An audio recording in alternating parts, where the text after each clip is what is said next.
ಕೈಲಿ ಸೌಟು ಇದರಲ್ಲಿ ಪ್ರೀತಿ ಇಟ್ಕೊಂಡು ಮಾವ ಏನ್ ಅಡುಗೆ ಇವತ್ತು ಅಂತ ಹೇಳ್ಕೊಂಡು ರುಚಿ ಜೊತೆಗೆ ಹಳ್ಳಿ ಸೊಗಡನ್ನ ಕೂಡ ಪರಿಚಯಿಸ್ತಿರುವಂತಹ ನಮ್ಮ ಮಸಾಲಾ ಕಾಕ ಇವತ್ತು ನಮ್ಮ ಜೊತೆಗಿದ್ದಾರೆ. ಸೊ ಲೆಟ್ಸ್ ವೆಲ್ಕಮ್ ಮಸಾಲಾ ಕಾಕ.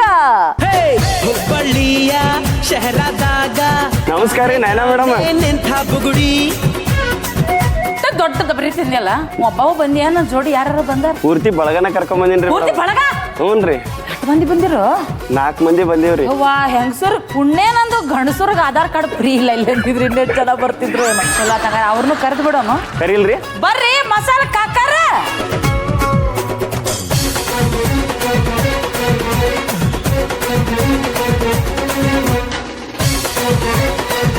ನಮ್ದು ಅಡ್ಗೆ ಮನೆ ಭಾಳ ದೊಡ್ಡದಿತ್ತು ಅಂತ ಇಟ್ಟು ದಿವಸ ಅನ್ಸಾಕತ್ತಿತ್ತು ಅದ್ರ ನಾ ಸೈಡ್ ನಿಂದ್ರಷ್ಟು ದೊಡ್ಡದಾಗತ್ತ ಒಬ್ರ ಇಬ್ರ ಬರ್ತಾರ. ನೀವೇನ್ರ ಹಂಗ ಅಡ್ಗೆ ಮಾಡಕ್ 4 ಮಂದಿ ಬರ್ತಾರ. ಬರ್ರಿ ಒಂದಿಬ್ರು ಬರ್ರಿ ಕಾಕಾರ ಅಂತ ಹೊಡ್ಯಾರನ್ನ ನೋಡ್ತಾರ. ನಾನು ಯಾವ ಕಕ್ಕಿಲೆ ಭಾಳ ಮಾತಾಡ್ತಾಳೆ ನೋಡಿಕೆ ಮತ್ತ ಬಿಟ್ಟಾಗ್ಬಿಡ್ತಾನೆ ಈಕಿದು. ತುಂಬತ್ತೆ ಏನಪ್ಪಾಜಿ ನನ್ನ ಸ್ವಲ್ಪ ಕಾಡ್ಲಿ ಬಾ ಆಯ್ತಾ. ಓ ಏನಪ್ಪಾಜಿ ಬೈಸಿಪ್ಸು ಬಾಂಡೆ ಸಾಮಾನು ಎತ್ತಿ ಹಿಂಗನ್ನಪ್ಪಾಜಿ ಒಮ್ಮೆ ಶರ್ಟ್ ಪಟ್ಟೋದಿತ್ತು. ಸಾಕು ಸಾಕು ಸಾಕು. ಓ ಶಿವ ಗುಂಡಕಲ್ ಇದ್ದಂಗ ಐತಿ. ನಮ್ ಕಾಕರ್ ಹೆಸರೇನ್ರಿ? ಅರ್ಜುನ್ ರೀ. ನಿಮ್ದ್ರಿ? ಹೆಸರೇನಿಲ್ಲ ಅಂತ. ನೀವ್ರಿ? ನಾಗೇಶ್ ರೀ. ಅದು ಆತೋಯಪ್ಪ. ಮೇಡಮ್ ನಾವ್ ನಿಮ್ಗೊಂದು ವಿಷಯ ಹೇಳ್ಬೇಕ್ರಿ. ಅಪ್ಪ ಐ ಲವ್ ಯು ಅನ್ನೋದ್ ಬಿಟ್ಟು ಬೇರೆ ಹೇಳ. ಇಲ್ರಿ ಬ್ಯಾರೆ ಒಂದ್ ಐತ್ರಿ, ಅದು ಹೇಳ್ತೀನಿ. ನೀವು ಗಾಬರಿ ಆಗ್ತೀರಿ ಹೇಳಿದ್ರ ಮತ್ತೆ. ಹೌದಾ? ಹೋದ್ ಜನ್ಮದಾಗ ನಾವು ನೀವು ಲವರ್ ಆಗಿದ್ದೀವಿ. ಪುಣ್ಯಾತ್ಮ ಖರೇನೇ ರೀ ಅದು. ನಿಮ್ಗೆ ಗೊತ್ತಿಲ್ರಿ? ಗೊತ್ತಿಲ್ರಿ. ನೋಡ್ರಿ ಬೇಕಾದ್ರೆ ತೋರಿಸ್ತೀರಿ. ನೋಡ್ರಿ ನಂದು ವಾಲ್ ಪೇಪರ್ನಾಗೂ ನೀವೇ ಅದೀರಿ. ನೀವೇ ಕೇಳಿ ಕೇಳಿ ನನ್ನ ಕಡೆ ಫೋಟೋ ತೆಗೆಸ್ಕೊಂಡಿದ್ದೀರಿ. ಹ್ಞೂ ರೀ. ಅಬ್ಬ ನಾ ಹೋದ್ ಜನ್ಮದಾಗ ಇಷ್ಟು ಚಂದ ಇರ್ಲಿಲ್ಲ. ನೋಡ್ರಿ ಮೇಡಮ್ ನೋಡ್ರಿ ನನ್ನ DP ಕೊಡು ನೀವೇ ಅದೀರಿ. ಇಲ್ರಿ ಮೇಡಮ್ ಬಾಳ್ ಪ್ರೀತಿಸಿದ್ದಾರೆ ಹೋದ್ ಜನ್ಮದಾಗ. ಬೇಡ ಯಪ್ಪ ಹೇಳು ಬೇಡ. ಅಲ್ಲ ಈ ಪ್ರೀತಿನ ನೀ ಅಡಿಗೆ ಮ್ಯಾಗ ತೋರ್ಸು, ನನ್ನ ಮ್ಯಾಗ ಬೇಡ. ಅರ್ಜುನ್ ಮಾಮಾರ ಛೇ ಮಾಮಾರ ಅನ್ನಕ್ ಏನೋ ಫೀಲಿಂಗ್ ಒಂಥರ ಬಟರ್ಫ್ಲೈ ಎಲ್ಲ ಕಮ್ಮಿಂಗ್ ಇನ್ ಸ್ಟಮಕ್. ಏನ್ ಅಡಿಗೆ ಮಾಡಾಕತ್ತೀರಿ ಇವತ್ತಿನ ಸ್ಪೆಷಲ್ ನೋಡ್ರಿ ತುಂಬಕಾಯಿ ಬದ್ನಿಕಾಯಿ ಮಾಡಾಕತ್ತೀವ್ರಿ. ಇಡ್ಲೇನ್ರಿ? ಇಡ್ರಿ. ಅಬ್ಬಾ ಬಾ ಬರ್ರಿ ಸೌಕಾರ ಗಮ್ಮತ್ ಮಸಾಲ ಹಾಕಿ ಚಟ್ಪಟ್ ಅಂತ ಅಡಿಗೆ ಮಾಡೋಣ. ಉದಯ ಟಿವಿ ಅಡಿಗೆ ಮನೆಗೆ ಸ್ವಾಗತ. ಮೊದಲ ಎಣ್ಣೆ ಹಾಕೊಂಡ್ರಿ. ಓಕೆ. ಈಗ ನನ್ನ ಅಡಿಗೆ ಮನೆ ಒಳಗ ನಾ ಆರೋಗ್ಯಕ್ಕೆ ಭಾಳ ಪ್ರಿಫರೆನ್ಸ್ ಕೊಡ್ತೀನಿ ನೋಡ್ರಿ. ಅದಕ್ಕ ಏನಿದ್ರು ನಾವು ಫ್ರೀಡಮ್ ರಿಫೈನ್ಡ್ ಸನ್ಫ್ಲವರ್ ಆಯಿಲ್ ನ ಯೂಸ್ ಮಾಡೋದು. ಇದು Gemini edible fats and India limited company ಅವರು. ಈ ಕಂಪನಿಯಲ್ಲಿ ಸಾಕಷ್ಟು ಹೆಲ್ದಿ ಆಯಿಲ್ಸ್ ಇದಾವೆ. ಫ್ರೀಡಮ್ ರಿಫೈನ್ಡ್ ಸನ್ಫ್ಲವರ್ ಆಯಿಲ್ ಈಗ ಇದನ್ನ ನಾವು ಬಳಸಾಕತ್ತೀವಿ. Freedom physical refined rice bran oil, freedom kachi ghani mustard oil, ಫ್ರೀನಟ್ ಗ್ರೌಂಡೆಡ್ ಆಯಿಲ್. ಸೊ ಈ ತರದ್ದು ಬಹಳ ಡಿಫ್ರೆಂಟ್ ಆಯಿಲ್ ಸಿಗ್ತಾವೆ. ಅಂಡ್ ಈ ಆಯಿಲ್ ನ ಬಳಸಿ ಮಾಡಿರುವಂತಹ ಯಾವುದೇ ಅಡುಗೆನ ಗಿಲ್ಟ್ ಫ್ರೀ ಇಲ್ಲದೆ ತಿನ್ನಬಹುದು. ಅಂದ್ರೆ ಸ್ಲೋಗನ್ ಹೇಳತ್ತಾ freedom to eat, freedom to enjoy. Freedom refined sunflower oil ಇಂಡಿಯಾದಾಗ ನಂಬರ್ 1 ಆಯಿಲ್. ಹಾಗೆ ಇದು ಮಾಡರ್ನ್ ಫೆಸಿಲಿಟಿಯಲ್ಲಿ ತಯಾರಾಗುವಂತ ಆಯಿಲ್ ವಿತೌಟ್ ಹ್ಯೂಮನ್ ಟಚ್. ಇನ್ನೊಂದು ಸ್ಪೆಷಾಲಿಟಿ ಏನಪ್ಪಾ ಅಂತಂದ್ರ ಕಡಿಮೆ ಎಣ್ಣೆ ಬಳಸಿ ಜಾಸ್ತಿ ಅಡಿಗೆ ಮಾಡಬಹುದು. ಹೌದ್ರಿ? ಯಾ ನೋಡ್ರಿ ಹಂಗ. ನೆಕ್ಸ್ಟ್ ನಾವು ಮಸಾಲೆ ರೆಡಿ ಮಾಡ್ಕೋಬೇಕ್ರಿ. ಮಸಾಲೆ ರೆಡಿ ಮಾಡ್ಕೊಂಡು ಅಡಿಗೆ ಶುರು ಮಾಡೋಣ್ರಿ. ಈಗ ನಾವೊಂದ್ ಮಾತು ಹೇಳ್ತೀನಿ ಕೇಳಿಸ್ಕೊಂಡ್ಬಿಡ್ರಲ್ಲ. ಹೇಳ್ರಲ್ಲ ಎಲ್ರು ಕೇಳಿಸ್ಕೊರಿ. ಇವತ್ ಜವಾರಿ ಅಡಿಗೆ ಮಾಡೋದು ಪಕ್ಕ. ನಮ್ ಟೀಮ್ ಹೆಸರು ಮಸಾಲಾ ಕಾಕ. ಸೂಪರ್ ಕಾಕ. ಈಗ ಶೇಂಗಾ ಹುರಿಬೇಕ್ರಿ ಮೇಡಮ್. ಹುರಿಬೇಕ್ರಿ? ಹುರಿಯಕ್ಕೆ ಏನಾರ ಬೇಕ್ರಿ? ಬೇಕ್ರಿ. ಏನ್ ಬೇಕ್ರಿ? ನೀವು ಕೇಳ್ರಿ ನಾ ತಕ್ಕ ಹಂಚ್ಬೇಕ್ರಿ ಮೇಡಮ್. ನೀವು ಬಾಗ್ಬೇಡ್ರಿ ನನಗೆ ಎದ್ರಿಕ್ ಬರ್ತದ. ಶೇಂಗಾ ಎಷ್ಟು ಐತ್ರಿ? ಈಗ ಮಿಕ್ಸರ್ಗೆ ಹಾಕ್ಬೇಕ್ರಿ ಮೇಡಮ್ ಅದನ್ನ. ಅಷ್ಟ ಹುರಿದ್ ಬರೋದ್ ಏನಿಲ್ಲ. ಹುರಿಬೇಕ್ರಿ ಚಂದ ಹುರಿಬೇಕು. ಚಂದ ಹುರಿಬೇಕಾ? ಎಷ್ಟೊತ್ತನ ಹುರಿಬೇಕ್ರಿ? ಒಂದು 10 ನಿಮಿಷ ಹುರಿಬೇಕ್ರಿ. 10 ನಿಮಿಷ ಹುರಿಬೇಕ್ರಿ. ಮದುವೆ ಆಗೈತ್ರಪ್ಪ ನಿಮ್ಮದು? ಆಗೈತ್ರಿ ಮೇಡಮ್. ಎಷ್ಟು? ಅಲ್ಲ ಮಕ್ಳು ಎಷ್ಟು ಅನ್ನಕ್ ಬಂದೆ ಮತ್ತ ಹೊಡೆದ್ಗಡೆ ಸೌಟ್ದಾಗ? 2 ಅದ್ರಿ ಮೇಡಮ್. ಏನ? 1 ಗಂಡು 1 ಹೆಣ್ಣು ಅದಾವಂತಲ್ಲ. ಏನೋ ಮರ ಆಡಿನ ಮರಿ ಮಾಡಿ ಹೆಣ್ಣು ಮಕ್ಕಳನ್ನ 2 ಮಕ್ಳು ಅದಾರ. 1 ಗಂಡು ಹೆಣ್ಣು. ವಾ ಹೆಂಡತಿ ಹೆಂಡತಿನ ಅದಾವ ಮೇಡಮ್. ಹಂಗಲ್ಲಪ್ಪಜ್ಜಿ ಹೆಂಗದಾರ ಅಂತ ಕೇಳಿದೆ. ನಿಮ್ಮಂಗ ಅದಾರಿ ಅವರು. ಇದೇನು ಮುಂಜಾನೆ ಅವ್ರು ಹಂಗ ಕೇಳಕತ್ತಿಲ್ಲ ಕಾಕ. ಚಲೋ ಅದಾರ ಚಂದ ಅದಾರ ಇಲ್ಲ ಅಂತ ಚಲೋ ಅದಾರ, ಗಟ್ಟಿ ಮುಟ್ಟ ಅದಾರ. ಮೇಡಮ್ ಗಟ್ಟಿ ಮುಟ್ಟ ಅದಾರ. ನಿಮಗೆಲ್ಲ ಬೇಸ್ ಹಾಕ್ತಾರಂದ್ರ ಗಟ್ಟಿ ಮುಟ್ಟ ಇರ್ತಾರ. ಈಗ ಹುರ್ಕೊಂಡೇನಿ ಮಿಕ್ಸಿ ಜಾರ್ ಬೇಕು. ಮಿಕ್ಸಿ ಜಾರ್ ಕೊಡ್ರಿ ಮೇಡಮ್. ಹಾಕೊಳ್ಳ್ಯಾರಿ? ಹಾಕೋ. ಇವತ್ತು ನಾವು ನಮ್ಮ ಮಸಾಲಾನ ಹುರ್ಕೊಳ್ಳೋದಕ್ಕೆ ಯೂಸ್ ಮಾಡ್ತಾ ಇದೀವಿ ಬೋರೋಸಿಲ್ ಅವರ ಸ್ಮಾರ್ಟ್ ಮಿಕ್ಸಿ. ಮೇಡಮ್ ರೀ ಸ್ವಲ್ಪ ಇದೆಲ್ಲ ಶೇಂಗಾ ಬೀಜ ಜೊತೆ ಮಿಕ್ಸ್ ಮಾಡ್ಕೊಂಡ್ಬಿಡುನಲ್ರಿ. ಹೌದ್ರಾ? ಖಾರದ ಪುಡಿ ಹಾಕ್ಬೇಕ್ರಿ ಮೇಡಮ್ ಈಗ ಇದು ಜೀರಿಗೆ ಪುಡಿ ರೀ ಮಸಾಲ ನಿಮ್ಗೆ ಯೂಟ್ಯೂಬಲ್ಲಿ ಜೋರಾಗಿ ಹೇಳಿ ಹೇಳಿ ಹೇಳಿ ಇದು ಜೀರಿಗೆ ಪುಡಿರಿ ಖಾರದ ಪುಡಿರಿ ಅಂತವ್ರೆ ಪುಡಿ ಅದ. ಎಷ್ಟ್ರಿ ಇದು ಅಷ್ಟು ಹಾಕ್ಬೇಕ್ರಿ ಒಂದು ಬಾಲು ಉಪ್ಪು ರೀ ಅದು ಉಪ್ಪು ಮರತ್ರ ತಪ್ಪ ಇದಕ್ಕೆ ಹಾಕಿ ಮಿಕ್ಸ್ ಮಾಡ್ಬೇಕ್ರಿ. ಹಂಗ್ರಿ ವಾವ್ ಏನ್ರಿ ಹುರ್ದಿದ್ ಶೇಂಗಾ ಘಮ ಘಮ ಘಮ ಅನ್ಲತ್ತರ್ರಿ ಅಪ್ಪ ಅಪ್ಪ ಬಹಳ ಗಮ್ಮಂತ ವಾಸನೆ ಬರಕತ್ತದ್ರಿ. ಹೌದ್ರಾ ಇದನ್ನ ಮಸಾಲ ರೆಡಿ ಮಾಡ್ಕೊಂಡು ತುಂಬಗಾಯಿಗೆ ಬದನೆಕಾಯಿ ಒಳಗೆ ತುಂಬಬೇಕ್ರಿ ಶಿಸ್ತಾಗ ಒಳಗ ಹಾ ತುಂಬಿಂದ ಆಮೇಲೆ ಎಣ್ಣೆ ಕರದಿಂದ ನೋಡ್ರಿ ಹೆಂಗ್ ಆಗ್ತದ ಅಂತ ಹೇಳಿ ಹೇಳ್ತೀನಿ. ಅದಕ್ಕ ಅದು ತುಂಬಗಾಯಿ ಬದ್ನಿಕಾಯಿ ಜಬರ್ದಸ್ತ್ ಆಗ್ತದ್ರಿ. ಸ್ವಲ್ಪ ನೀರ್ ಹಾಕೋಬೇಕ್ರಿ. ಸ್ವಲ್ಪ ನೀರ್ ಹಾಕೋಬೇಕ್ರಿ ಮೇಡಮ್ ರೀ ಸ್ವಲ್ಪ ಇದರಿಂದ ಕೈಯಿಂದನೇ ಕಲ್ಸ್ಕೋಬೇಕ್ರಿ. ಹ್ಞೂನ್ರಿ ಭಾಳ ಚಂದ ಆಗ್ತದ್ರಿ. ಆತ್ರಿ ಅನಿಸ್ತ್ರಿ ಹಿಂಗೆ ಯೂಟ್ಯೂಬ್ದೊಳಗೆ ಹಿಂಗೆ ಅಡುಗೆ ಮಾಡ್ಬೇಕು ನಾವು ಹಿಂಗೆ ಯೂಟ್ಯೂಬ್ ಚಾನಲ್ ಓಪನ್ ಮಾಡ್ಬೇಕು ಅದಕ್ಕೆ ಮಸಾಲ ಕಾಕ ಅಂತಾನೆ ಹೆಸರಿಡ್ಬೇಕು ಅಂತ ಹೇಳಿ ನಾವು ಆಕ್ಚುಲಿ ಫ್ರೆಂಡ್ಸ್ ಎಲ್ಲ ಹಾ. ಪ್ರತಿ ಸಂಡೇ ಸೇರ್ತಾ ಇದ್ವಿ. ಎದಕ್ಕ ಹೀಗೆ ನಾವು ಪಾರ್ಟಿ ಅದು ಎಲ್ಲ ಮಾಡ್ಕೊಂಡು ಅಡುಗೆ ಮಾಡ್ಕೊಂಡು ಊಟ ಮಾಡ್ತಾ ಇದ್ವಿ. Okay.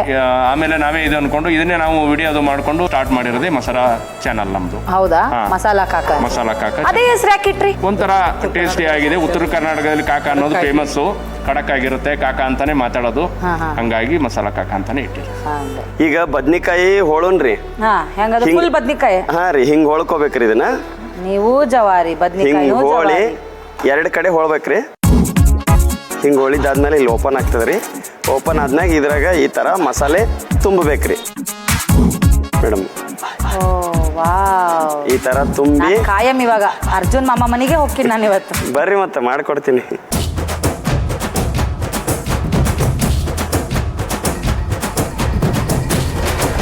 ತುಂಬಿದ್ರಾ ಹಾ, ತುಂಬಿದ್ದು ಎಲ್ಲ ಆಯ್ತ್ರಿ. ತುಂಬಾಯ್ತಾ ಹ್ಞೂ. ಬರ್ರಿ ಬರ್ರಿ ನಾಗರಾಜ್ ಕಾಕಾರ ನನ್ನ ಬಾಜುಗ್ ಬರ್ರಿ ನೀವು ನನ್ನ ಪಕ್ಕ ಇರ್ಬೇಕ್ರಿ ನೀವು. ಎಣ್ಣೆ ಕಾದೈತ್ರಿ. ಜೀರಿಗೆ ಸಾಸಿವೆ ಹಾಕೊಳ್ಳೋನ್ರಿ. ಹೌದ್ರಾ ಹಾ ಕರಿಬೇವು ಒಂದ ಅಯ್ಯಯ್ಯೋ ಮಾಮಾರ ಕೈ ಸುಡ್ತದೆ ಹಿಂದ್ ಬರ್ರಿ ನಿಮ್ ಕೈ ಸುಟ್ರೆ ನನ್ನ ಮನ್ಸೆ ಸುಟ್ಟಂಗ ಆಗತ್ತಗೋ ಭಾಳ ತ್ರಾಸ ಆಗ್ತೈತೇನ್ರಿ. ಹ್ಞೂನ್ರಿ ಉಳ್ಳಾಗಡ್ಡಿ ಹಾಕೊಂಡ್ರಿ. ಹಾಕಮ್ ಎಷ್ಟ್ ಹಾಕಬ್ರಿ ಉಳ್ಳಾಗಡ್ಡಿ ಇದಕ್ಕ ಒಂದ್ 4 ಉಳ್ಳಾಗಡ್ಡಿ ತರ್ಚಿರೋದ್ ಐತಲ್ರಿ. ತರ್ಚಿರೋದು ಅಂದ್ರ ಹೆರ್ಚಿದ ಉಳ್ಳಾಗಡ್ಡಿ. ವೆರಿ ಗುಡ್ ಬೆಳ್ಳುಳ್ಳಿ ಪೇಸ್ಟ್ ಕೊಡ್ರಿ. ಕೊಡ್ರಿ ಇದು ಒಂದ್ 2 ಚಮಚದ ಹಾಕೊಳ್ಳೋನ್ರಿ. ಟೊಮೆಟೊ ಕೊಡ್ರಿ. ಟೊಮೆಟೊ ಕೊಡ್ಲಾ ನನ್ನಂತದ ಟೊಮೆಟೊ ಹಣ್ಣು ಕೊಟ್ಟಿ ನೋಡ್ರಿ. ಟೊಮೆಟೊ ಸ್ವಲ್ಪ ಹಾಕೋಬೇಕ್ರಿ. ಬಾ ಬಾ ಬಾ ಬಾಣ ಒಂದ್ 4 ಟೊಮೆಟೊ ರೀ. ಸ್ವಲ್ಪ ಅರಿಶಿನ ಪುಡಿ ಹಾಕೊಳ್ಳೋದ್ರಿ. ಹಾ. ಇದಕ್ಕ ಹಂಗ ರುಚಿಗೆ ತಕ್ಕಂತೆ ಸ್ವಲ್ಪ ಉಪ್ಪು ಹಾಕೊಳ್ಳೋನ್ರಿ ಮೇಡಮ್. ಇದ್ರೊಳಗ ಬದ್ನಿಕಾಯಿ ಮಸಾಲೆ ತುಂಬ್ಕೊಂಡಿರೋದೈತಲ್ರಿ. ಹಾ. ಇದ್ರೊಳಗೆ ಬಿಡ್ಬೇಕ್ರಿ ಎಣ್ಣೆ ಒಳಗ. ನೀರ್ ಕೊಡ್ರಿ. ಸ್ವಲ್ಪ ನೀರು ಕೊಟ್ಟೆ ನಾನು ಸ್ವಲ್ಪ ಹಾಕೋಬೇಕ್ರಿ. ಭಾಳ ಇಲ್ಲ. ಈಗಿದು ಈಗ ಸ್ವಲ್ಪ ಅದು ಕುದಿಬೇಕ್ರಿ. ಕುದಿಬೇಕ್ರಿ. ಸ್ವಲ್ಪ ಮುಚ್ಚಿಟ್ ಬಿಡ್ಬೇಕ್ರಿ. ಇದು ಒಂದ್ 10 ರಿಂದ 15 ನಿಮಿಷ ಚೆನ್ನಾಗಿ ಕುದಿತದ್ರಿ. ಹಾ. ಆಮೇಲೆ ರೆಡಿ ಆಗ್ತದ್ರಿ. ವಾಕೆ ಮೇಡಮ್ ರೀ ಹೌ ಎಲ್ಲ ರೆಡಿ ಆಗೈತ್ರಿ ಕುದ್ದು. ಹೌದಾ ಈ ಸದ್ದ ಇದು ಬಡಿಸ್ಕೊಂಡ್ ತಿನ್ನದ್ರಿ. ಅಷ್ಟೇನಾ ಹಾ ಅಷ್ಟೇ ರೀ. ನೋಡ್ರಿ ಹೆಂಗದ ಗ್ರೇವಿ. ಬದನೆಕಾಯಿ ಜನಸಾಗರ ಮೇಡಮ್ ಇದು ಸ್ವಲ್ಪ ಇದಕ್ಕೆ ಹಾಕೋತೀನ್ರಿ ಹಾಕೋರ ಪಾತ್ರೆಗೆ. ಇದು ಬೆಳಗ ಮುಂಜಾನೆ ಇದೆ ಮಾಡ್ತೇನೆ ಮಾಮ ನಾ ತಿನ್ಲಿ ಅದು ನೀವೇ ತಿನ್ನಿಸ್ತೀರ. ತಿನ್ನಿಸ್ತೀನಿ. ಬೇಡ ನಾನು ತಿಂತೀನಿ ಅಪ್ಪ ಯಾಕೆ ಇದು ಹಿಡ್ಕೊ ಮಾಮ ಒಂದು ನಿಮಿಷ. ಖಡಕ್ ರೊಟ್ಟಿ ಅಂದ್ರೆ ಇದು ಮಾಮಾರ ಹಾಂ ರೀ. ನೀವು ಇಷ್ಟು ಲವ್ ಮಾಡ್ತೀರಲ್ಲ ನನ್ನ. ಹಾಂ ರೀ. ನಮ್ಮ ಮಾಮ ಅವ್ರು ನನ್ನನ್ನು ಹೋದ ಜನ್ಮದಲ್ಲಿ ಲವ್ ಮಾಡ್ತಿದ್ದಾರೆ. ಮೊದಲನೇ ನೀವೇ ತಗೊಂಬಿಡಿ. ಚಂದಾಗ್ಯದ ಹೌದಾ ಭಾರಿ ಮಸ್ತ್ ಆಗದ್ರಿ. ತಿರುತು ಮುಂದಾರ ಚಂದಾಗ ನಗುವ ಮರ್ರೆ ಯಾಕೆ ಬುಬುಣಿ ನಂಗೆ ಮಾರಿ ಮಾಡಿ ಹೆಂಗಾಗ್ಯದ ನಮ್ಮ ಅಮ್ಮ ಮಾಡಿದ್ದು. ಮಾಮ ಎಲ್ಲಿ ಮಾಡ್ಯಾನ ನಾ ಮಾಡ್ಯಾನ್ರಿ ಅನ್ಬೇಕ್ರಿ ನೀವು. ಅವೇನು ಹಂಗ ಕೈ ಅಲ್ಲಾಡ್ಸ್ಯಾನ ಪಾಪ. ತಗೊಳ್ಳಿ ಸರ್ ಹೇಗಿದೆ.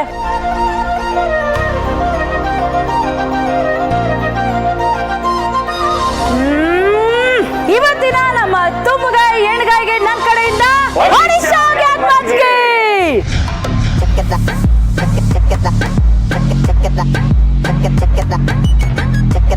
ತುಂಬ ಎಣ್ಗಾಯಿ ಮಾಡುವ ವಿಧಾನ. ಮೊದಲಿಗೆ ಒಂದು ದೊಡ್ಡ ಪಾತ್ರೆಯನ್ನು ಒಲೆಯ ಮೇಲಿಟ್ಟು 500 ಗ್ರಾಂನಷ್ಟು ಅಡುಗೆ ಎಣ್ಣೆ ಹಾಕಿ ಬಿಸಿಯಾಗಲು ಬಿಡಿ. ಮತ್ತೊಂದು ಚಿಕ್ಕ ಬಾಣಲೆಯಲ್ಲಿ 1 ಬಟ್ಟಲು ಕಡಲೆ ಬೀಜ ಸೇರಿಸಿ ಚೆನ್ನಾಗಿ ಹುರಿಯಿರಿ. ಹುರಿದ ಕಡಲೆ ಬೀಜವನ್ನು ನುಣ್ಣಗೆ ಪುಡಿ ಮಾಡಿಟ್ಟುಕೊಳ್ಳಿ. ಒಂದು ಅಗಲವಾದ ಬೋಲ್ ತೆಗೆದುಕೊಂಡು ಅದಕ್ಕೆ 1 ಕಪ್ ಅಚ್ಚ ಖಾರದ ಪುಡಿ, 1 ಕಪ್ ಜೀರಿಗೆ ಪುಡಿ, 1 ಕಪ್ ಅರಿಶಿನ, ಅರ್ಧ ಕಪ್ ಉಪ್ಪು ಮತ್ತು ರುಬ್ಬಿಕೊಂಡ ಕಡಲೆ ಬೀಜದ ಪುಡಿಯನ್ನು ಸೇರಿಸಿ ಸ್ವಲ್ಪವೇ ನೀರು ಹಾಕಿ ಹದವಾಗಿ ಕಲಸಿಟ್ಟುಕೊಳ್ಳಿ. ತೊಳೆದ ಬದನೆಕಾಯಿ ಮಧ್ಯೆ ಸೇರಿಕೊಂಡು ತಯಾರಿಸಿಕೊಂಡ ಮಸಾಲೆಯನ್ನು ಬದನೆಕಾಯಿ ಮಧ್ಯೆ ಒತ್ತಿ ತುಂಬಿ ಕಾಯಲು ಇಟ್ಟ ಎಣ್ಣೆ ಬಿಸಿಯಾದ ಕೂಡಲೇ 1 ಚಮಚ ಜೀರಿಗೆ, 1 ಕಪ್ ಕರಿಬೇವು, 1 ಬಟ್ಟಲು ಈರುಳ್ಳಿ, 2 ಚಮಚ ಬೆಳ್ಳುಳ್ಳಿ ಪೇಸ್ಟ್, 1 ಬಟ್ಟಲು ಟೊಮ್ಯಾಟೊ, ಅರ್ಧ ಕಪ್ ಅರಿಶಿನ ಮತ್ತು ರುಚಿಗೆ ತಕ್ಕಷ್ಟು ಉಪ್ಪು ಹಾಕಿ ಚೆನ್ನಾಗಿ ಬಾಡಿಸಿಕೊಳ್ಳಿ. ಈಗ ಮಸಾಲೆ ತುಂಬಿದ ಬದನೆಕಾಯಿಗಳನ್ನು ಪಾತ್ರೆಗೆ ಹಾಕಿ ಬೇಕಾದಷ್ಟು ನೀರು ಹಾಕಿ ದೊಡ್ಡ ಪಾತ್ರೆಯ ಮುಚ್ಚಳವನ್ನು ಮುಚ್ಚಿ ಸುಮಾರು 15 ನಿಮಿಷ ಚೆನ್ನಾಗಿ ಬೇಯಲು ಬಿಟ್ಟರೆ ಬಿಸಿ ಬಿಸಿಯಾದ ತುಂಬ ಎಣ್ಗಾಯಿ ರೊಟ್ಟಿ ಜೊತೆ ಸವಿಯಲು ಸಿದ್ಧ. ನೀವ್ ಯಾವಾಗ್ಲೂ ಪರಿಸರದ ಮಧ್ಯೆ ಅಡ್ಗೆ ಮಾಡ್ತೀರಾ, ಹಾಗಾಗಿ ನಮ್ಮ ಹೆಸರಲ್ಲಿ ನೀವು ಒಂದ್ ಸ್ವಲ್ಪ ಅದಕ್ಕೆ ನೀರ್ ಹಾಕಿ ಬೆಳೆಸಿ ಅಂತ ಕೇಳ್ಕೊತಾ ನಮ್ಮ ಕಡೆಯಿಂದ ಒಂದು ಪುಟ್ಟ ಕಾಣಿಕೆ ದಯವಿಟ್ಟು ಎಲ್ಲರೂ ಬಂದು ತಗೋಬೇಕು. ಓಕೆ, ಸೊ ನೋಡಿದ್ರಲ್ಲ, ಇವತ್ತಿನ ನಮ್ಮ ಸಂಚಿಕೆಗೆ ಬಂದಿರೋರಿಗೆ ಆಹಾರ ಅವರ ಕಡೆಯಿಂದ ನಿಮಗಂತ ಒಂದು ಗಿಫ್ಟ್ ಹ್ಯಾಂಪರ್ ಕೊಟ್ಟಿದ್ದಾರೆ. ಸೊ ಇವರ ಮಸಾಲೆ ಏನಿದೆ ಕ್ರಯೋಜನಿಕ್ ತಂತ್ರಜ್ಞಾನವನ್ನ ಬಳಸಿ ಮಾಡಿದ್ದಾರೆ. ಜೊತೆಗೆ 90 to 99% ಪರಿಮಳ ಸಂರಕ್ಷಿತ ಅಸಲಿ ರುಚಿ ಇದೆ ಇದರಲ್ಲಿ. Okay, so thank you so much ಇಲ್ಲಿವರೆಗೂ ಬಂದು ಅಡುಗೆ ಮಾಡಿ ಕೊಟ್ಟಿದ್ದಕ್ಕಾಗಿ. ನಿಮಗೂ ಕೂಡ ಥ್ಯಾಂಕ್ ಯು ಸೋ ಮಚ್. ಹಾಗಾಗಿ ನಮ್ಮ ಅಡುಗೆ ಮನೆಗೆ ಬರ್ತೀವಿ. ಮನೆಯ ಸೊಗಡಿನ ಜೊತೆಗೆ ತುಂಬಾ ಸರಳವಾಗಿ ಹೇಗೆ ರವಾ ದೋಸೆ ಮಾಡೋದು ಅನ್ನೋದನ್ನ ಹೇಳ್ಕೊಡೋದಕ್ಕೆ ಬರ್ತಾ ಇದ್ದಾರೆ ಮೈಸೂರಿನ ಸೌಮ್ಯ. ಸೊ ಪ್ಲೀಸ್ ವೆಲ್ಕಮ್ ಸೌಮ್ಯ.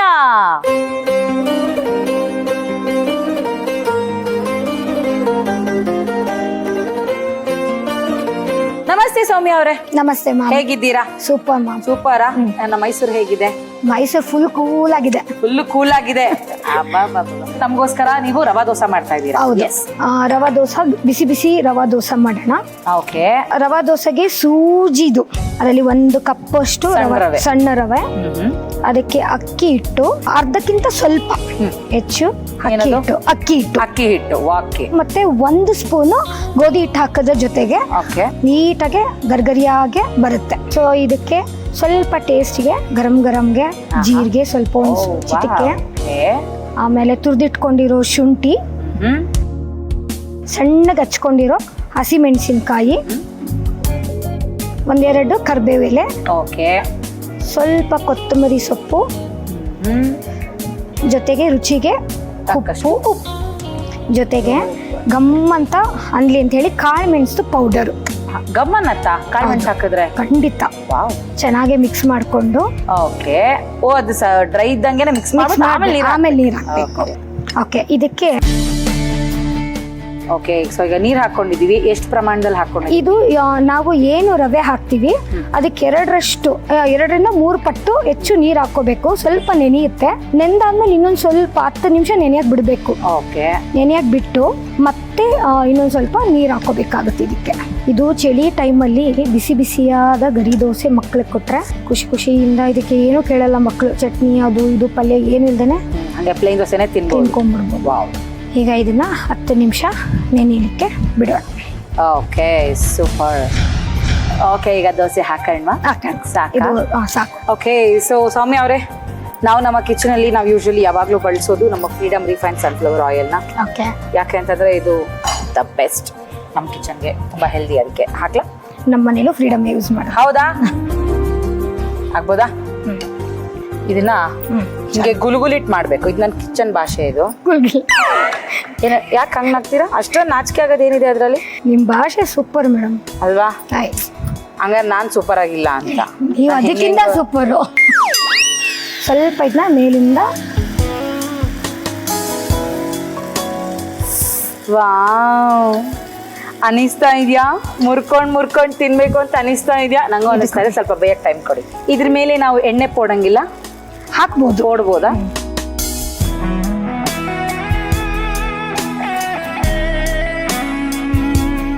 ಆಹಾ, ಎಲ್ಲಾ ದೋಸೆನು ಇಷ್ಟೇ ಬೇಗ ಇಷ್ಟೇ ಫಸ್ಟ್ ಕ್ಲಾಸ್ ಆಗಿ ಬಂದ್ರೆ ಎಷ್ಟು ಚೆನ್ನಾಗಿರುತ್ತಲ್ವಾ? ಬರುತ್ತೆ ಮ್ಯಾಮ್. ನಾವು ನಮ್ಮ ಮನೇಲಿ ಏನು ಲಗಾಟ ಹೊಡೆದ್ರು ದೋಸೆ ಬರಲ್ಲ. ಏನ್ ಮಾಡೋಣ? ನೀವೇನೇನ್ ಹಾಕ್ತೀರಾ? ನೀವೇನೇನ್ ಹಾಕಿದ್ರೆ ಅದೆಲ್ಲ ಹಾಕ್ತೀವಿ. ಈಗ ನಾನು ಹೇಳ್ಕೊಟ್ಟಂಗ್ ಮಾಡಿ. ಬರುತ್ತೆ ಹೇಳ್ಕೊಟ್ಟಂಗ್ ಮಾಡಿ ಬರುತ್ತೆ. ಇಲ್ಲಾಂದ್ರೆ ಸೌಟಲ್ಲೇ ಬಿಡ್ತೀನಿ ಅನ್ನೋ ಲೆವೆಲ್ಗೆ ಹೇಳಿದ್ರು ಅಕ್ಕ. ಈಗ ನಾವು ನಮ್ಮ ಶಂಕರಣ್ಣ ಅವರೆಲ್ಲ ಆಟೋ ರಾಜ ಅಂತ ಕರಿತೀವಲ್ಲ. ಸೊ ಇಷ್ಟು ಜನ ಹೆಣ್ಮಕ್ಳಿಗೆ ನೀವು ಆಟೋ ಕೊಡಿಸಿ ಹೇಳ್ಕೊಟ್ಟು ಹೆಂಗ್ ಓಡಿಸೋದು ಅಂತ ಅವ್ರಿಗೆಲ್ಲ ಒಂದು ಬದುಕು ಕಟ್ಕೊಟ್ಟಿದ್ದೀರಾ. ಸೊ ನಿಮ್ನ ಆಟೋ ರಾಣಿ ಅಂತ ಕರಿಬಹುದು. ನಂದು ಇವತ್ತು ಇನ್ಸ್ಟಾ ಮತ್ತು ಫೇಸ್ಬುಕ್ ಅಲ್ಲೆಲ್ಲ ಮೈಸೂರಿನ ಆಟೋ ರಾಣಿ ಅಂತಾನೆ ಇರೋದು. ಹೌದಾ? ತುಂಬಾ ಜನ ನಂದು ಪ್ರೊಫೈಲ್ ನೋಡಿದ ತಕ್ಷಣ ನೀವು ನಿಜವಾಗ್ಲೂ ಆಟೋ ಓಡಿಸ್ತೀರಾ, ನೀವು ಆಟೋ ರಾಣಿನ, ಯಾವ್ದೋ ಫೇಕ್ ಐಡಿ ಇದು, ಇವ್ರು ಆಟೋ ಓಡಿಸೋರಲ್ಲ, ಯಾವ್ದಾದ್ರು ಸ್ಟ್ರೈಕ್ ಹೋದ್ರು ಅಷ್ಟೇ ಯಾರೋ ಆರ್ಟಿಸ್ಟ್ ನ ಕರ್ಕೊಂಡ್ ಬಂದ್ಬಿಟ್ಟು ಅಂತ ಹೇಳ್ತಾರೆ. ಇದು ಬಿಸಿ ಬಿಸಿಯಾದ ಗರಿ ಇದೆ. ವಾವ್, ಮ್ಯಾಮ್ ಅದು ಯಾವ ಶೇಪಲ್ಲಾರು ತಗೊಳ್ಳಿ, ಎದೊಳ್ಬೇಕು ಚೆನ್ನಾಗಿ ಬರ್ಬೇಕು ಅಷ್ಟೇ. ಮುರ್ಕೊಂಡೆ ತಿನ್ನೋದಲ್ವಾ ದೋಸೆ, ಯಾವ ಶೇಪಲ್ಲಿ ಬಂದ್ರೆ ಏನು ಅಷ್ಟೇ. ಅದೇಪ್ಪ, ಚೆನ್ನಾಗಿ ಬೆಂದಿದೆ ಈಗ. ಹೌದಾ, ಮುರ್ಕೊಳ್ಳೋದು ತಿಂತಾ ಇರೋದೆ ಅಕ್ಕ. ವಾವ್, ಹಸಿ ಮೆಣಸಿನ್ಕಾಯಿ ಎಷ್ಟು ಚೆನ್ನಾಗಿ ಕಾಣ್ತಿದೆ, ಆಕಾಶದಲ್ಲಿ ನಕ್ಷತ್ರಗಳು ಕಾಣೋ ಹಾಗೆ. ಬಿಸಿ ಬಿಸಿ ಗರಂ ರವಾ ದೋಸೆ ರೆಡಿ ಇದೆ. ವಾವ್, ನೋಡಿದ್ರಲ್ಲ, ಇವತ್ತು ನಮ್ಮ ಮೈಸೂರಿನ ಸೌಮ್ಯ ಅವರು ಬಿಸಿ ಬಿಸಿ ರವಾ ದೋಸೆ, ಅದು ಇನ್ಸ್ಟೆಂಟ್ ಆಗಿ ಆಗಿದ್ ರವಾ ದೋಸೆ ಸಖತ್ತಾಗಿದೆ. ನೋಡಕ್ಕೆ ಎಷ್ಟು ಸಖತ್ತಾಗಿ, ತಿನ್ನೋದ್ರೆ ಸಖತ್ತಾಗಿರತ್ತಲ್ವಾ. ನೀವು ಒಂದ್ಸತಿ ಹೈಲೈಟ್ಸ್ ನೋಡ್ಕೊಂಬನ್ನಿ. ರವೆ ದೋಸೆ ಮಾಡುವ ವಿಧಾನ: 1 ಬೌಲ್ಗೆ 1 ಕಪ್ ಸೂಜಿ ರವೆ, ಅರ್ಧ ಕಪ್ ಅಕ್ಕಿ ಹಿಟ್ಟು, 1 ಟೇಬಲ್ ಸ್ಪೂನ್ ಗೋಧಿ ಹಿಟ್ಟು, ಅರ್ಧ ಟೀ ಸ್ಪೂನ್ ಜೀರಿಗೆ, ಅರ್ಧ ಟೀ ಸ್ಪೂನ್ ಶುಂಠಿ ಬೆಳ್ಳುಳ್ಳಿ ಪೇಸ್ಟ್, 1 ಟೇಬಲ್ ಸ್ಪೂನ್ ಸಣ್ಣದಾಗಿ ಹೆಚ್ಚಿದ ಹಸಿ ಮೆಣಸಿನಕಾಯಿ, ಸ್ವಲ್ಪ ಕರಿಬೇವು, ಸ್ವಲ್ಪ ಕೊತ್ತಂಬರಿ ಸೊಪ್ಪು, ರುಚಿಗೆ ತಕ್ಕಷ್ಟು ಉಪ್ಪು, 1 ಟೇಬಲ್ ಸ್ಪೂನ್ ಕಾಳು ಮೆಣಸಿನ ಪುಡಿ ಹಾಕಿ ಚೆನ್ನಾಗಿ ಕಲಸಿ. ನಂತರ ಸ್ವಲ್ಪವಾಗಿ ನೀರು ಸೇರಿಸುತ್ತಾ ದೋಸೆಯ ಹಿಟ್ಟಿನ ಹದಕ್ಕೆ ತಯಾರಿಸಿಕೊಳ್ಳಿ. ಈಗ ದೋಸೆ ತವಾ ಬಿಸಿ ಮಾಡಿ 1 ಟೇಬಲ್ ಸ್ಪೂನ್ ಅಡುಗೆ ಎಣ್ಣೆ ಸವರಿ ತಯಾರಿಸಿದ ಹಿಟ್ಟನ್ನು ತವಾ ಮೇಲೆ ಹರಡಿ ಮಧ್ಯಮ ಉರಿಯಲ್ಲಿ ಸುಮಾರು 2 ನಿಮಿಷ ಬೇಯಿಸಿ. ನಂತರ ಮತ್ತೊಂದು ಬದಿಗೆ ತಿರುಗಿಸಿ ಚೆನ್ನಾಗಿ ಗೋಲ್ಡನ್ ಬಣ್ಣ ಬರುವವರೆಗೆ ಬೇಯಿಸಿಕೊಂಡರೆ ಬಿಸಿ ಬಿಸಿ ಗರಿಗರಿಯಾದ ರವೆ ದೋಸೆ ಸವಿಯಲು ಸಿದ್ಧ. ಎಂತ ಅದೃಷ್ಟ ನಂದು. ಮೈಸೂರು ಆಟೋ ರಾಣಿ ಅವರು ನನಗೋಸ್ಕರ ರವೆ ದೋಸೆ ಮಾಡ್ಕೊಟ್ಟಿದ್ದಾರೆ. ಮೇಡಮ್ ಹೇಳಿ ಮ್ಯಾಮ್. ನಾನು ತಿಂತೀನಿ, ನೀವು ಒಂದ್ಸರಿ ಟೇಸ್ಟ್ ಮಾಡಿ ಅಡುಗೆ ಮನೇಲಿ ಮಾಡಿರೋ ದೋಸೆ ಹೇಗಿದೆ ಅಂತ. ದೊಡ್ಡ ಅಡುಗೆ ಮನೆ ಇದು. ಕ್ರಿಸ್ಪಿ. ಆಹಾ, ನೀವು ಹೇಳ್ದಂಗೆ ಜೀರಿಗೆ, ಮೆಣಸಿನ್ಕಾಯಿ ಸೂಪರ್. ನೀವು ಅವಾಗಲೇ ಹೇಳಿದ್ರಲ್ಲ, ಮಕ್ಕಳೆಲ್ಲ ಹಂಗೆ ಬರಿನೇ ತಿನ್ಕೊಂಡ್ಬಿಡ್ತಾರೆ ಅಂತ. ಹೌದು, ಸೂಪರ್. ಚಟ್ನಿ ಅವಶ್ಯಕತೆನೇ ಇಲ್ಲ, ಸುಮ್ಮನೆ ಹಿಂಗೆ ಫೋಲ್ಡ್ ಮಾಡ್ಕೊಂಡು. ಸೊ ಸೌಮ್ಯ ಅವರೇ, ನೀವು ಎಷ್ಟು ಜನ ಹೆಣ್ಮಕ್ಳ ಬಾಳನ್ನ ಹಸಿರು ಮಾಡಿದ್ದೀರಾ. ನಮ್ಮ ಕಡೆಯಿಂದ ಹಸಿರು ಉಳಿಸಿ ಬೆಳೆಸಿ ನಿಮ್ಮ ಜೀವನವೂ ಇಷ್ಟೇ ಹಸಿರಾಗಿದೆ. Thank you. ಸೊ ನಿಮಗೋಸ್ಕರ ಇವತ್ತು ನಮ್ಮ ಆಹಾರ ಅವರ ಕಡೆಯಿಂದ ನಿಮಗೊಂದು ಗಿಫ್ಟ್ ಹ್ಯಾಂಪರ್ ಕೊಟ್ಟಿದ್ದಾರೆ. ಇದ್ರ ವಿಶೇಷತೆ ಏನ್ ಗೊತ್ತಾ, ಇವರ ಮಸಾಲೆ ಬಂದ್ಬಿಟ್ಟು ಕ್ರಯೋಜೆನಿಕ್ ತಂತ್ರಜ್ಞಾನನ ಬಳಸ್ಕೊಂಡು ಮಾಡಿರುವಂತದ್ದು. 90 to 99% ಪರಿಮಳವನ್ನ ಸಂರಕ್ಷಿತ ಅಸಲಿ ಅಂತ ರುಚಿ ಇದು. ಓಕೆ,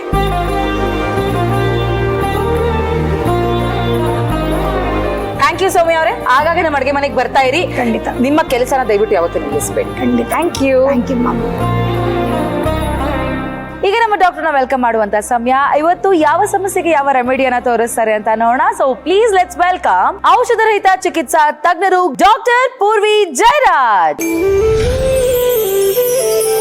ಡಾಕ್ಟ್ರೆ, ಇವತ್ತು ಯಾವ ರೆಮಿಡಿನ ತೋರಿಸ್ತಾ ಇದ್ದೀರಾ? ಎಸ್, ನಯನ ಅವರೇ, ತುಂಬಾ ಹೆಚ್ಚು ಎನ್ಕ್ವೈರೀಸ್ ಬಂದಿರೋದು ಕನ್ಸೀವ್ ಆಗಕ್ಕೆ ಏನಾದ್ರು ತಿಳಿಸ್ಕೊಡಿ ಅಂತ. ಈ ಹಿಂದೆ ನಾವು ಒಂದು ಆಳ್ವಿ ಬೀಜದ್ದು ಲಡ್ಡು ಹೇಳ್ಕೊಟ್ಟಿದ್ವಿ, ಮತ್ತೆ ಪಂಪ್ಕಿನ್ ಸೀಡ್ಸ್ ಸ್ನಾಕ್ಸ್ ಹೇಳ್ಕೊಟ್ಟಿದ್ವಿ. ಬಟ್ ಇನ್ನೂ ಹೆಚ್ಚು ಡಿಮಾಂಡ್ ಅದೇ ವಿಷಯಕ್ಕೆ ಬರ್ತಾ ಇದೆ. ಯಾಕಂದ್ರೆ ನಾವು ಲಾಸ್ಟ್ ಟೈಮ್ ಹೇಳಿದಾಗೆ ಪ್ರೆಗ್ನೆನ್ಸಿ ಒಂದು ದೊಡ್ಡ ಚಾಲೆಂಜ್ ಆಗೋಗಿದೆ. ಅಂದ್ರೆ ನ್ಯಾಚುರಲಿ ಕನ್ಸೀವ್ ಆಗೋದು ತುಂಬಾನೇ ಕಷ್ಟ, ಬಿಕಾಸ್ ಆಫ್ ಸ್ಟ್ರೆಸ್, ಅಥವಾ ಎಗ್ ಪ್ರೊಡಕ್ಷನ್ ಕ್ವಾಲಿಟಿ ಚೆನ್ನಾಗಿಲ್ಲ ಅಂತ, ಅಥವಾ ಇವನ್ ಗಂಡಸರಲ್ಲೂ ತುಂಬಾ ಸ್ಟ್ರೆಸ್ ಇರೋದ್ರಿಂದ ಅವ್ರಿಗೂ ಕೂಡ ಏನಾದ್ರು ಹೆಲ್ಪ್ ಆಗುವಂತದ್ದು ಅಂತ. ಸೊ ಸೈಕಲ್ ಹ್ಯಾಬಿಟ್ಸ್ ಗಳೇನಾದ್ರು ಚೇಂಜ್ ಆದಾಗ ಈ ತರದ ಸಮಸ್ಯೆ. ಹೌದು, ಸ್ಟ್ರೆಸ್ ಅಥವಾ ಇನ್ಫ್ಯಾಕ್ಟ್ ಡೈಜೆಷನ್ ಇಂದಾನು ಎಷ್ಟೋ ಏರುಪೇರುಗಳು ಬಾಡಿಲಿ ಆಗುತ್ತೆ. ಸರಿ ಹೋಗ್ತಾ ಇಲ್ಲ ಅಂದ್ರೆ ನ್ಯೂಟ್ರಿಷನ್ ಅಬ್ಸರ್ವ್ ಮಾಡ್ಕೊಳಕ್ ಆಗದೆ ಹಾರ್ಮೋನಲ್ ಇಂಬ್ಯಾಲೆನ್ಸಸ್ ಇಂದ ಆಗುತ್ತೆ. ಸೊ ಒಂದು ಮ್ಯಾಜಿಕಲ್ ರೆಮಿಡಿ ಕೊಡುವಂತ ಒಂದು ಅಮೇಸಿಂಗ್ ಹರ್ಬ್ ಇದೆ. ಇವತ್ತು ಶತಾವರಿ ಬೇರ್ಗಳನ್ನ ಉಪಯೋಗಿಸ್ಕೊಂಡು ಶತಾವರಿ ಟಾನಿಕ್ ನ ಮಾಡಿ ತೋರಿಸ್ತೇವೆ. ಸೂಪರ್. ಓಕೆ, ಸೊ ಇವತ್ತು ನಮ್ಮ ಡಾಕ್ಟ್ರು ಶತಾವರಿ ಟಾನಿಕ್ ನ ಹೇಗೆ ಮಾಡೋದು ಅಂತ ತೋರಿಸ್ತಾರೆ. ಶತಾವರಿ ಟಾನಿಕ್ ಗೆ ಬೇಕಾಗಿರುವಂತಹ ಸಾಮಗ್ರಿಗಳು: ಎಸ್ ನಯನ ಅವರೇ, ಇದು ಶತಾವರಿ ಬೇರುಗಳು. ಮಾಡೋದು ತುಂಬಾ ಸುಲಭ. ಇದನ್ನ ನಾವು ಪ್ರಾಬ್ಲಿ ಇದರಲ್ಲಿ ಬರೀ ಒಂದು 30 to 50 grams ಅಷ್ಟು ಯೂಸ್ ಮಾಡೋಣ. ಸೊ ನನಗೆ ಒಂದು 2 ಕಪ್ ಅಷ್ಟು ನೀರು ಬೇಕು. ಸೊ ಇದರಲ್ಲಿ ನಾನು ಸುಮಾರು 30 grams ಅಷ್ಟು ಬೇರ್ಗಳನ್ನ ಇದ್ರೊಳಗಡೆ ಹಾಕ್ತಾ ಇದ್ದೀನಿ. ಇದರಲ್ಲಿ ಏನು ಕಲರ್ ಚೇಂಜ್ ತರದೆಲ್ಲ ನಮ್ಗೇನು ಗಮನಕ್ಕೆ ಬರಲ್ಲ, ಬಟ್ ಟೇಸ್ಟ್ ಅಲ್ಲಿ ಖಂಡಿತ ಶತಾವರಿದ ಫ್ಲೇವರ್ ಗೊತ್ತಾಗುತ್ತೆ. ಸೊ ಇದನ್ನ ಚೆನ್ನಾಗಿ ಕುದಿಸ್ಬೇಕು. ನೀರು 2 ಕಪ್ ತಗೊಂಡಿದ್ರೆ 1 ಕಪ್ ಅಷ್ಟು ಹಾಕ್ಬೇಕು. ಅಷ್ಟು ಚೆನ್ನಾಗಿ ಇದು ಕುದಿಬೇಕು. ನಾನು ಆಗ್ಲೇ ಹೇಳ್ದಾಗೆ 2 ಕಪ್ ಅಷ್ಟು ನೀರಿದ್ರೆ 1 ಕಪ್ ಅಷ್ಟು ಆಗೋಷ್ಟು ಕುದಿಸಿ ಅಂತ ಹೇಳಿದ್ದೆ. ಪರಿಮಳನು ಬರ್ತಾ ಇದೆ, ನಿಮ್ಗೆ ಗೊತ್ತಾಗ್ತಿರಬಹುದು. ಅಫ್ಕೋರ್ಸ್ ಬಣ್ಣ ಸ್ವಲ್ಪ ಅಷ್ಟೇ ಬದಲಾಗಿರೋ ತರ ಕಾಣುತ್ತೆ. ಇದನ್ನ ನಾವೀಗ ಸೋಸ್ಕೊಳ್ಳೋಣ.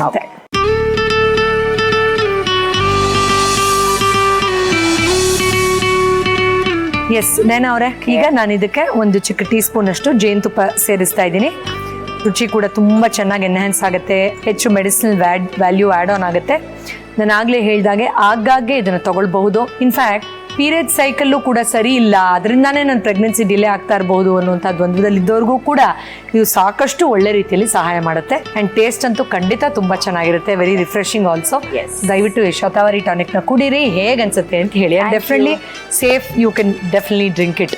S much. ಸೊ ನೋಡಿದ್ರಲ್ಲ, ಎಷ್ಟೋ ವರ್ಷಗಳಾದ್ರೂ ನಮ್ಗೆ ಇನ್ನೂ ಸಂತಾನ ಭಾಗ್ಯ ಇಲ್ಲ. ಸೊ ನಿಮ್ಮ ಆರೋಗ್ಯದಲ್ಲಿ ಅಂತ ಏರುಪೇರು ಏನಾದರೂ ಇದ್ರೆ, ಹೇಗೆ ನಿಮ್ಮ ಹೆಲ್ತ್ ನಿಮಗೆ ಕನ್ಸೀವ್ ಆಗೋದಕ್ಕೆ ಹೆಲ್ಪ್ ಮಾಡ್ತಾ ಇಲ್ಲ ಅಂತಂದ್ರೆ ನಮ್ಮ ಇವತ್ತಿನ ಶತಾವರಿ ಟಾನಿಕ್ ನಿಮ್ಗೆ ತುಂಬಾ ಹೆಲ್ಪ್ ಮಾಡುತ್ತೆ.